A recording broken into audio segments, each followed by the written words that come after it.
La situación actual yo creo que hay que dividirla en dos partes, una estructural y otra de carácter, diríamos, de menor plazo, más coyuntural.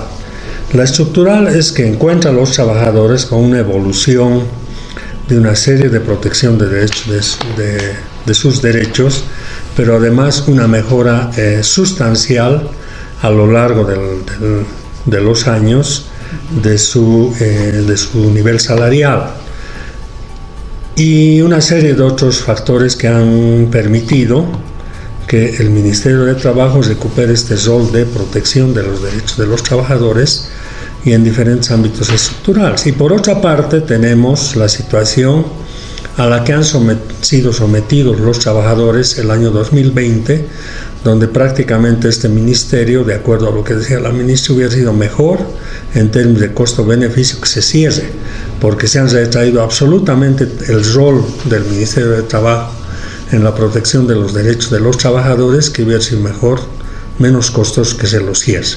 Y hoy día, por tanto, es el otro componente que se ha ido recuperando el rol del Ministerio en la protección de los derechos de los trabajadores, y en ese camino consideramos que hoy día, pensando estructuralmente, los trabajadores, por supuesto, que están mucho mejor que hace 20 años, que hace 15 años, y por supuesto que los trabajadores hoy día están mucho mejor que en la época de la pandemia, y ojalá eso no nos vuelva a suceder. Considerando lo que están sufriendo los trabajadores en la Argentina, entonces esas son experiencias que nos deben mostrar que no podemos permitir que eso suceda, porque los que sufren son los trabajadores y el pueblo.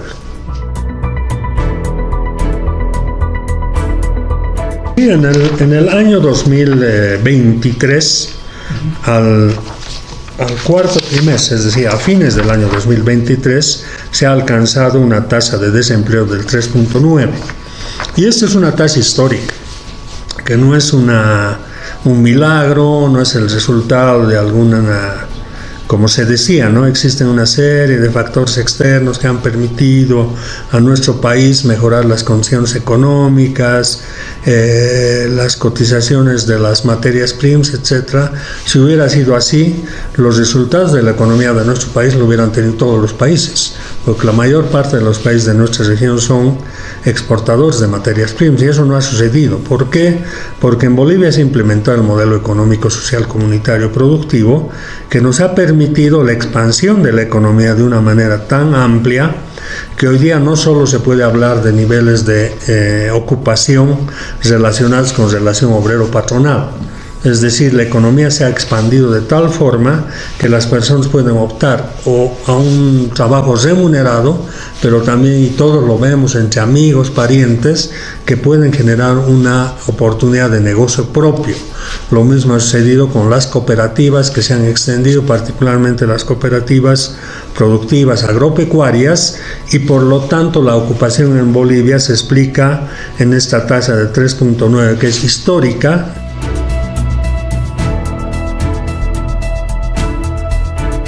Respecto a la informalidad, es un concepto que se lo utiliza de manera muy arbitraria, porque se habla del 20, se habla del 70, 80, 75, cualquiera utiliza cualquier cifra de informalidad, y únicamente en relación a las personas que seguramente ni se sabe de dónde sacan esa información. Aparentemente es las personas que están registradas en el sistema de impuestos internos. Pero hay que considerar cuáles son los factores que definen informalidad. Primero es el registro de las empresas y los trabajadores, pago de impuestos, derechos de seguridad social para los trabajadores, entre otros. Y en Bolivia eso tiene otra configuración, es decir, el concepto de informalidad no es útil para entender la situación del empleo en Bolivia, del empleo, la informalidad, porque, por ejemplo, dentro de estos conceptos que pretenden hacer ver que el 70% de la población es informal, por ejemplo, se los mete a las cooperativas. Por supuesto, las cooperativas no tienen una relación obrero-patronal, sino es una relación de solidaridad donde no hay un jefe. Entonces, como no encaja en los conceptos tradicionalmente aceptados, entonces los considera informal. Por otra parte, otro de los factores centrales de la informalidad o la formalidad desde el punto de vista de los criterios de la OIT, por ejemplo, es que los trabajadores deben tener acceso a sistemas de salud.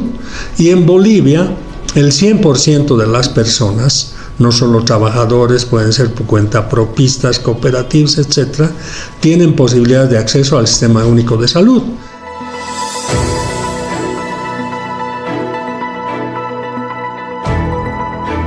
Sí, no hay que olvidar que nosotros hemos tenido una doble catástrofe. No ha sido lo mismo en todas partes del mundo.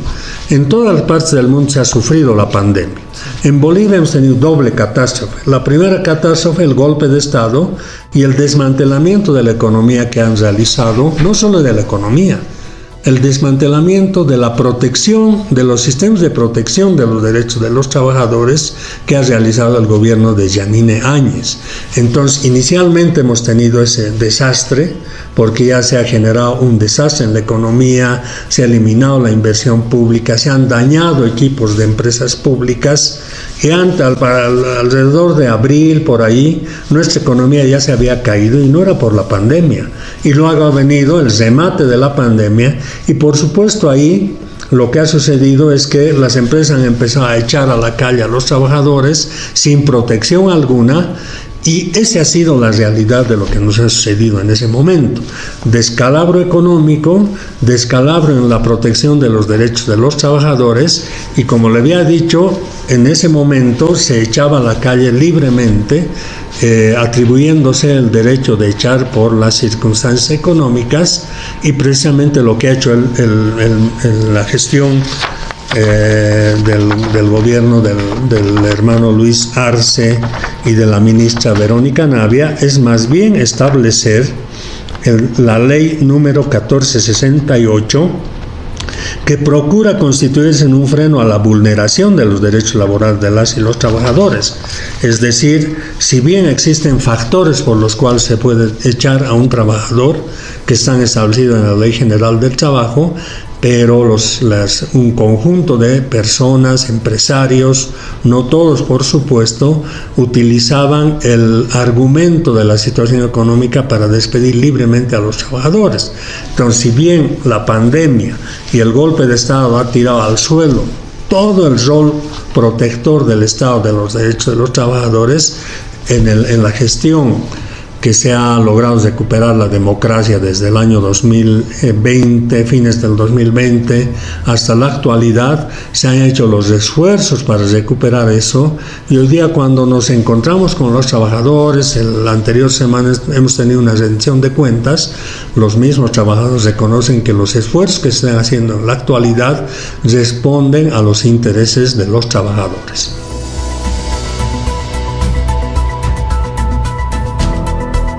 Han habido medidas que se han tomado desde los inicios de los gobiernos del MAS y PSP, por ejemplo, los incrementos salariales, pero las grandes diferencias son lo que le había anotado.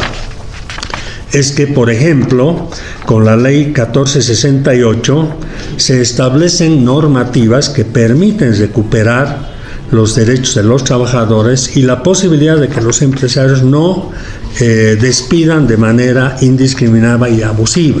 Por otra parte, se ha establecido el Decreto Supremo sobre la aplicación de los derechos laborales adquiridos, o sea, se regula el derecho que tienen los trabajadores a los derechos adquiridos, y por otra parte, el Decreto 4401 de noviembre del 2020, que tiene por objeto luchar contra la discriminación entre hombres y mujeres.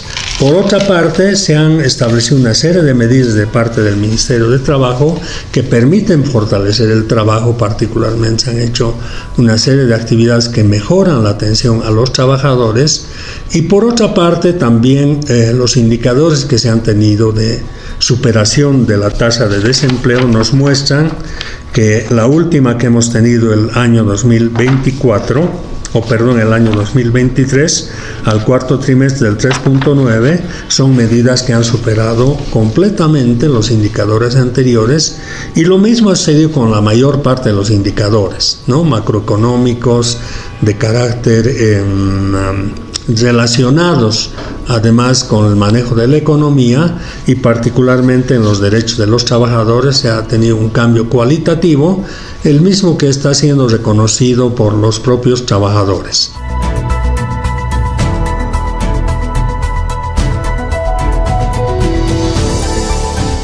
Cuando hablamos de precariedad, es uno de los conceptos que se utiliza también para, en muchos casos de buena fe desde el punto de vista técnico, porque se dice que si bien ha evolucionado mucho la situación de los trabajadores, ha mejorado su ingreso, hay que considerar que los trabajadores han tenido un incremento a lo largo de todos estos años, han tenido un incremento salarial que se lo presentaba el 1 de mayo o en el mes de mayo en todos los años, y esto ha permitido que los trabajadores mejoren de manera muy importante sus ingresos. Solo hay que recordar lo que sucedía antes del año 2006, que los maestros cada mes hacían una huelga para que se les paguen sus salarios. Ni siquiera había plata para pagarles. Y hoy día, cuando ustedes ven las movilizaciones de los trabajadores, ya no existen movilizaciones de los trabajadores por derechos salariales. Y eso no es que no necesiten, no es que los salarios estén en la mejor forma, pero eso implica, lo que está demostrando en realidad es que los trabajadores han alcanzado un nivel salarial que por lo menos puede cubrir sus necesidades. Y así una serie de medidas que deben ser llevarse adelante, han sido llevadas adelante, y que demuestran que los incrementos salariales a lo largo de los años, porque había el argumento de los empresarios que decían que cuando se incrementa el salario, entonces se cierran empresas, hay desocupación, existe inflación. Ustedes solo revisen en la información que está circulando estos días, busquen empresarios, salarios, y ahí van a encontrar casi como una recitación. Se van a cerrar empresas, la economía va a decrecer, va a haber inflación, va a haber desocupación, y cuando uno encuentra la relación entre incremento salarial e inflación, por ejemplo, va a encontrar que no existe esa relación. Cuando se busca la relación incremento salarial, crecimiento económico, vamos a ver que a lo largo de los años la economía ha ido creciendo inclusive a tasas que superaban el promedio de la región. El incremento salarial en ningún momento ha generado desocupación, y eso se lo puede ver porque a lo largo de los años la desocupación ha tenido una tasa específica que no ha tenido absolutamente ninguna relación con los incrementos salariales que han tenido los trabajadores. Del mismo modo, en la creación de nuevas empresas, yo solo les muestro el dato del año 2013, el año 2013, cuando ha sido un año donde ha habido uno de los mayores incrementos del salario de los trabajadores. Ese año ha sido un año donde se han generado mayor cantidad de empresas. Entonces no existe relación en eso, y hay que desmentir este argumento que generalmente utilizan los empresarios, porque además hay que recordar que el año 2021 el señor Grant, que ganó el Premio Nobel de Economía, demostró que los incrementos salariales no necesariamente generan desocupación, desempleo o cierre de empresas. Por supuesto que esto en los rangos que pueden permitir la economía, ¿no? Si, claro, a un empresario se le incrementan los salarios en un 100, 200%, quiebra. Pero los incrementos que se han estado dando en Bolivia, lo que se demuestra es que han sido absorbidos, y en vez de cerrarse las empresas, lo que ha permitido es que los trabajadores que utilizan todos sus salarios en comprar cosas, más bien han expandido la demanda de la economía y por lo tanto han generado oportunidad de negocios a las empresas.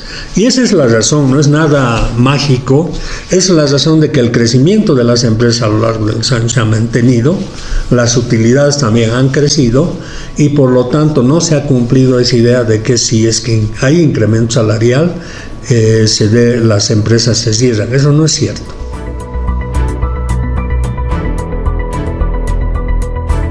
No, el Ministerio de Trabajo, particularmente en la relación y en los compromisos que tiene con la OIT, se discute mucho este tema de lo tripartito. pero lo que ha dicho la ministra hay que tenerlo bien claro. Los derechos de los trabajadores no se discuten en un ámbito tripartito. Los derechos de los trabajadores es el derecho del trabajador y el Estado que debe proteger sus derechos. Para los temas de desarrollo empresarial, eso sí se discute con las empresas. Existen líneas de financiamiento, la inversión pública que permite jalar a la economía en su conjunto, expandir la economía. El incremento salarial en realidad termina siendo una política de expansión de la economía. Y existen toda una serie de líneas de financiamiento que el gobierno ha estado sacando en favor de las empresas. Esos son los componentes que se discuten con las empresas. Medidas para su desarrollo tecnológico. Hace unos meses el gobierno se ha reunido con los empresarios para discutir medidas que permitan afrontar este problema que se han tenido con los dólares, exportaciones, cupos, etc. Esos temas se discuten con las empresas porque son de su interés. Los temas de protección de los trabajadores se discuten con los trabajadores. O sea, esta idea de que con uno se discute y con los otros se discute, con los otros no se discute, más bien no se considera, no es cierta.